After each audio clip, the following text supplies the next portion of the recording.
Shining Revelry is here. Tournaments have happened. Ranked mode is in the game, and while I am still enjoying my time out of the country in Japan, hello everybody, Jake your resident content cowboy here, yeehaw. It is time to talk about the new meta, where we are, and where we can possibly see it going. So in this video, I'm going to talk about some of the new cards and some of the best decks that you can be playing in your ranked games or tournaments right now. I'll also give some thoughts on possibly where I see the meta going and some things that I think people have not really played around with too much yet. Let's get into it. Before we hop into our first deck that is absolutely taking over the game, let's talk about the card that is really the star of this set, and that is Giratina EX. Now, this may not be the case as the set continues to go on and the meta continues to develop. A lot of times what we've seen in Pocket is one kind of card is the breakout star, and then everything begins to counter that, and we have a decently balanced meta, and then they shake it all up again like an Etch-a-Sketch when they bring in some new cards.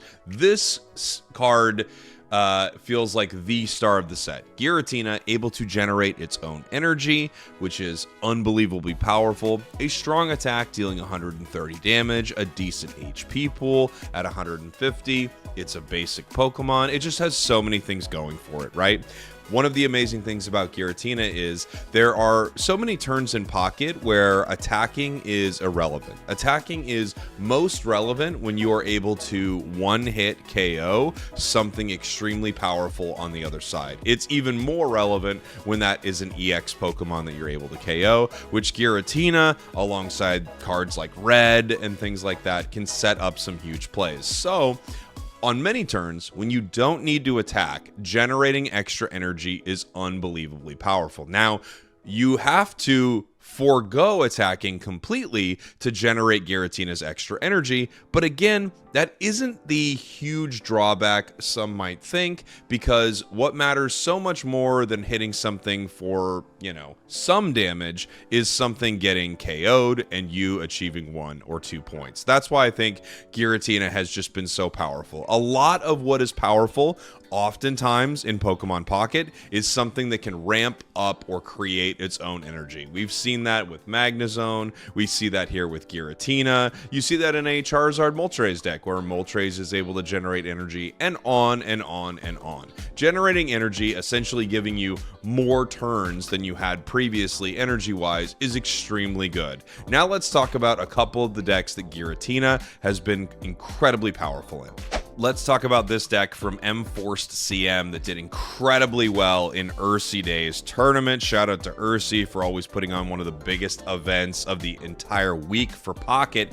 This is Giratina EX, Mewtwo EX. And if you thought that Mewtwo players needed to take a shower and they were gone for a long time, don't worry, they are around us. We could always smell them with this new deck. This is just a whole lot of craziness. It's essentially a 17 trainer psychic deck. Of course, you have things like Professor's Research, the new red card, which does more damage to EX Pokemon in the active spot. Sabrina, Cyrus, Pokemon Center Lady, Mars, Dawn, Leaf, Pokeballs, Potions, Capes, and a Rocky Helmet. This is incredibly strong. You're able to power both of these Pokemon with the psychic energy that is in this deck, and of course, Giratina able to create its own. You just have a lot of options for how you're going to deal with your opponents. This deck, again, may on its surface look disgusting, but it is extremely powerful. Somehow Mewtwo returned.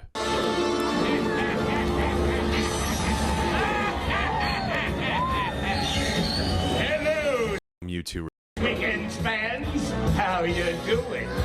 Now, of course, Giratina EX has a lot of decks that it can slot into, again, because it generates its own energy. Let's take a look at one that is extremely powerful. This is using that classic Druddigon wall with Darkrai EX and Giratina EX. The amazing thing about this setup is Darkrai is doing damage with its Nightmare Aura just by attaching dark energy. Druddigon is a wall that your opponents don't want to attack because they are hurting themselves. And then you have Giratina that is able to generate its own energy when you don't attack, which of course throughout the time of setting up Darkrai, you are not attacking at all. This deck also has cards like Pokemon Research, Leaf, of course, so you can pull out that Druddigon when it's time to attack, Red, Sabrina, Cyrus, Pokemon Center Lady, Pokeballs, Giant Capes, Rocky Helmets. Just an incredibly powerful deck. Difficult to fight because, again, attacking that active spot is a bit of a nightmare for most decks, especially if you put that Rocky Helmet on Druddigon. All of a sudden, you take 40 damage just for hitting this wall that has no intention in fighting you, while Giratina and Darkrai power on the bench. Now, this deck does only run Dark Energy. Giratina will be powering itself. You can use one colorless energy, the Dark Energy, when it's time to attack. The rest of the time, you are putting all of your energy on Darkrai. Very strong deck. Moving on from Giratina, let's talk about a new card that has had a pretty exciting run and I think has a lot of potential, and that is Meowscarada. Meowscarada able to do 60 damage for 2 grass energy, that upped to 130 damage if your opponent is an EX Pokemon. All this on top of its basic that has Cry for Help. It is able to help you get all of these grass cards that you need. Meowscarada is in a really cool spot, and there are actually a few variants that seem to be doing pretty well. Let's talk about a couple of them here. This deck is Meowscarada, Carnivine, and Arceus. So this sets up those really nice Carnivine plays where it only needs 1 energy to do 50 damage when paired with Arceus. This has Arceus EX, so while Carnivine only requires 1 energy, Meowscarada only requires 2. Arceus EX is the card you're going to be powering up with your grass energy once you have everything else online. This deck, of course, has things like Professor's Research, Sabrina, Cyrus, Leaf, Red, Pokeball, Communications, and Capes. One of the tough things about this deck is you would want to possibly run something like Erica in a grass deck, but of course, with an Arceus and Arceus EX, it does make it a little difficult to run a support card that isn't able to help either of them. Instead, this deck focuses on finding the cards you need with Communication, as well as doing extra damage with something like Red. Also, I do think in an Arceus deck in general, Leaf feels like one of the most valuable cards. There's really one start when you have an Arceus deck that you just don't like, and that's Arceus in the active spot. So this is a cool deck that we've seen kind of bounce around in this new meta. Now, there have actually been a few different Meowscarada decks that we've seen. This is Meowscarada with Beedrill EX. It has 1 line of the Beedrills and 2 lines of the Meowscaradas. Sprigatito is amazing in this deck. It is able to help you fish out all of the cards you need. This deck has extremely low energy cost, so you don't need to worry about any way to try to get extra energy for these grass cards. You will get it on curve, no problem. It has things like Professor's Research, Erika's, Reds, a Team Rocket Grunt, which has, of course, had some huge moments, I'm sure, through your games, Pokeballs, a Communications, and a Giant Cape. Obviously, with this deck, your thought process is, if I can get my opponent's EX in there, I'm doing some serious damage with Meowscarada. If I can attack early and often with Beedrill, I make it really difficult for my opponent to get the energy they need for some of their more powerful cards. We've also seen Meowscarada paired into a deck like this here with Leafeon. Leafeon having a lot of what you would be looking at there with something like the Beedrill deck. The only thing that is not super great about a deck like this is that your EVs might be a little difficult to find. For instance, if you start with Sprigatito, you use a Pokeball, you get another Sprigatito, you're really fishing your deck for either one of those EVs or that last Pokeball, otherwise you're not hitting your basics. But this deck is pretty awesome. You generate energy very fast with it. You can do a lot of damage. You have things like Erica to protect your cards, and if you can get one of those EX Pokemon in there, you can swing for a serious amount of damage, while Leafeon able to kind of be that front line while you wait for Meowscarada, or even vice versa if you're able to start Sprigatito. I feel like Sprigatito is one of the best starts here, and it makes finding Leafeon so much more consistent.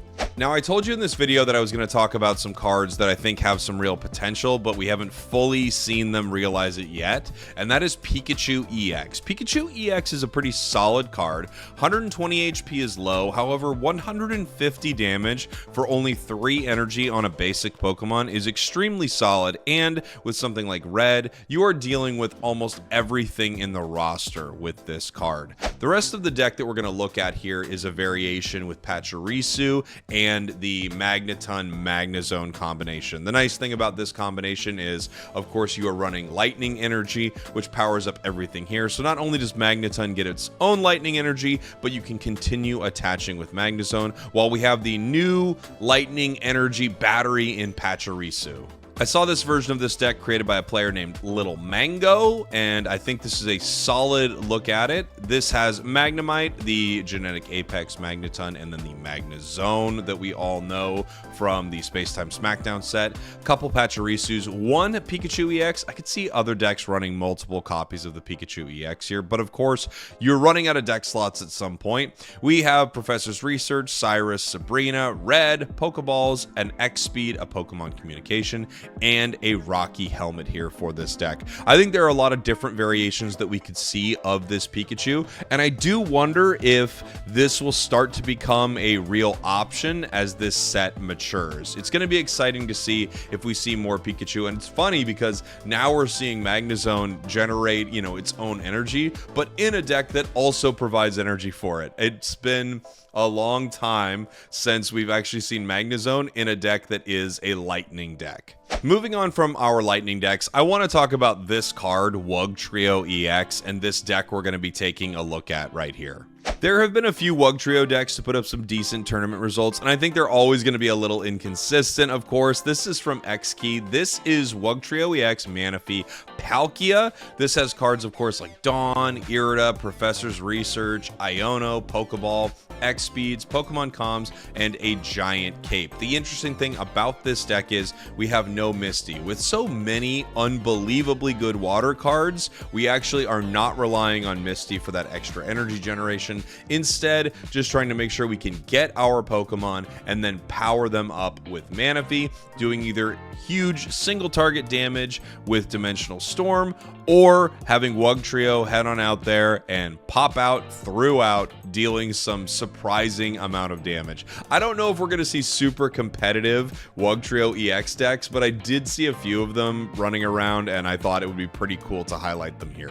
I want to talk a little bit about Tinkaton EX right here. This is a deck from Sultaniano that I saw in a recent tournament. This is Tinkaton Skarmory, and I have seen some players saying that Skarmory Tinkaton has been really exciting. I'll be honest, I have not personally spent much time with this deck, but I wanted to highlight it just because, first off, I think Skarmory is really cool, and I would love to see Tink out there as something more viable. This deck, of course, has the entire Tinkaton line and 2 of the Skarmorys as well, so 2 of both of those lines, Skarmory being basic, so there's not much of a line there, but here we go. A couple of Professor's Research, Sabrina, Iono, Cyrus, Pokeballs, and of course, you're going to need tools here. This deck does have a single X-Speed, and instead of having 4 items, it has 3. I probably would be running more items just because if I brick on my held Pokemon tools with Skarmory, I would feel so unbelievably bad. But it is cool seeing a deck that relies on setting up Tink on your bench, or even in the active spot because it can attack on curve, while not worrying about energy generation in any way, because Skarmory only requires 1 metal energy. I don't know if Tinkaton will be the meta, but I know a lot of people will be trying to make some exciting decks with it. There have been, of course, decks with Dialga and Tinkaton, but I think this is a really cool look at an aggressive Tink deck. We talked a little bit about Darkrai earlier and recently about how Weavile EX had kind of become a thing in the meta once again. Well, Darkrai Weavile seems to be doing pretty well in this format also. The deck we're looking at here has Darkrai EX, Weavile EX, and it doesn't require a lot of new stuff in this set at all. It has something like Red in it, but outside of that, this is a setup that is using mostly things from previous sets to do some serious damage to your opponents. Obviously, when you have a new card like Giratina or something like Mewtwo coming back in the meta, having dark types is actually pretty dang solid. But this deck is afraid of something like Meowscarada and Beedrill, so let's take a look at it. Couple of Professors, Cyruses, Sabrinas, Leaf, Red, Dawn, Geo, Pokeball, Potion, and Giant Capes. Now, there are a lot of new cards that are pretty excellent, and I do think Red in combination with Weavile is something very serious, right? You know, you go from being able to only do 70 damage now all the way to doing 90 damage for a single energy, while also being able to power Darkrai, which is just really, really strong. This is a cool, almost dark horse for the meta that I think could do very well. One combination of cards that just doesn't seem to be going anywhere is Charizard Moltres. And I've actually been playing a decent amount of Charizard Moltres myself on just the ranked ladder when I have some spare time. And I've been enjoying it a lot. I think the biggest thing, of course, is no matter what is on the other side of the board, they set up their Giratina, they put a giant cape on it, this and that. It's what you see every game. Charizard does not care.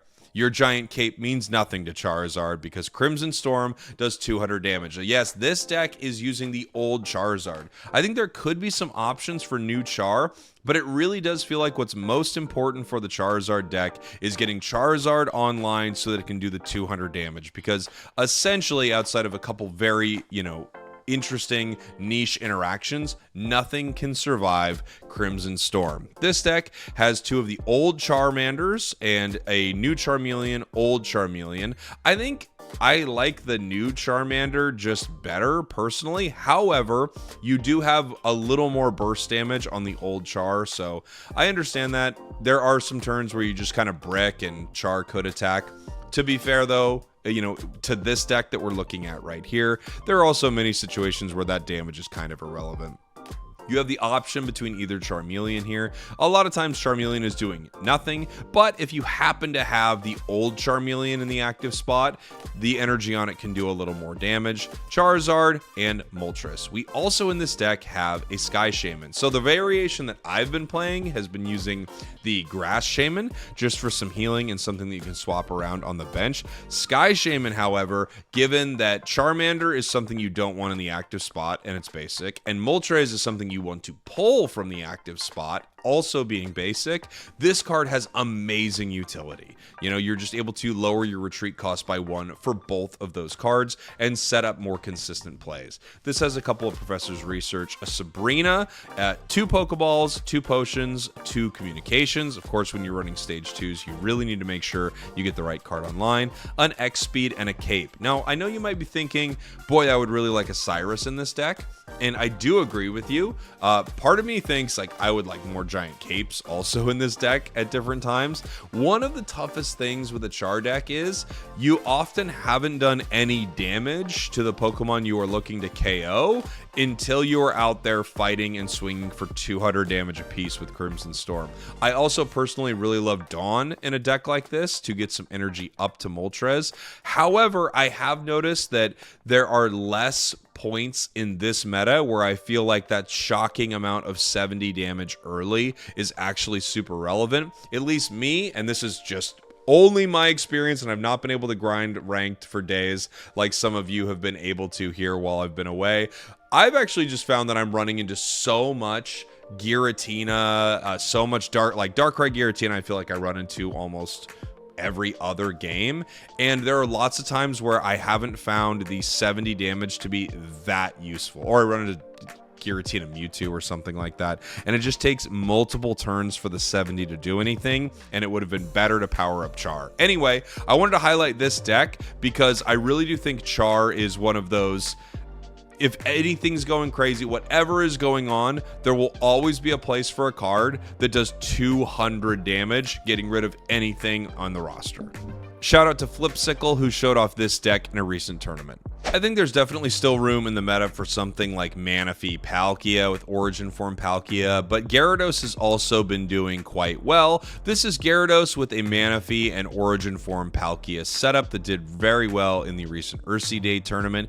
Gary, still incredibly strong, 180 HP, able to do 140 damage. This deck also includes all of those amazing water supporters, as well as something like the new red card, giving, your opponents a bit of a headache, because not only is Gyarados there to swing for 140, but with red you can take something down for up to 160 HP. The extra energy that Manaphy can generate can go into Origin Form Palkia, so you have another one cost Pokemon to attack with while you are setting up your Gyarados. And of course, any deck that can flip heads with a Misty and start doing some serious damage early can really ruin the day for your opponents. Gyarados, Palkia, I feel like all of these cards, while never being the absolute best thing in any meta, are usually pretty dang good and hard to fight. I feel like we have to talk about the elephant in the room, and that is Arceus, Dialga, EX. Both of these Pokemon still doing okay in this meta, but maybe being dethroned a little bit by some of the new stuff that is out there. This is a deck that still did quite well in a recent tournament. Arceus EX, Dialga EX, two of each of those, one of the grass type Shamans, a Mew EX, and some of the new supporter cards are featured in this deck. You have a couple of Leafs, of course, a Cyrus, Professor's Research Pokeballs, Crown Rare if you've got them, and you've got a few of the new cards, right? We have Red and Pokemon Center Lady in this deck. The nice thing about Pokemon Center Lady, of course, is you can slot it into any deck. It's like a slightly weaker Erica that can heal just about anything and remove some really annoying special conditions if your opponents are playing them. I do wish there was more of that in this meta. I've got to say, I was playing around with the Clodsire deck the other day, and while a lot of these are fun, it does feel like there are just so many situations where you're not getting a ton of value out of some of your status conditions. Moving on, we've got a couple potions, Rocky Helms, and a giant cape. Interestingly enough, in general, the Arceus Dialga set has fallen off in a big way. And that also, I feel like, has made a set like the Lucario Rampardos deck not as good. While it still has some moments, you're not running into Arceus so often that Rampardos is guaranteeing KOs. There are a ton of other cards that we have not been able to get into yet, but this is just some of what has been exciting here in the Shining Revelry meta. I can't wait to be back with you and start grinding that ranked ladder live on stream. So thank you everyone for watching. Thank you for listening. Let me know your favorite deck in this new set that not enough people are talking about in the comments. I hope to see you all pretty soon. Love you guys. Talk to you next time. We did it.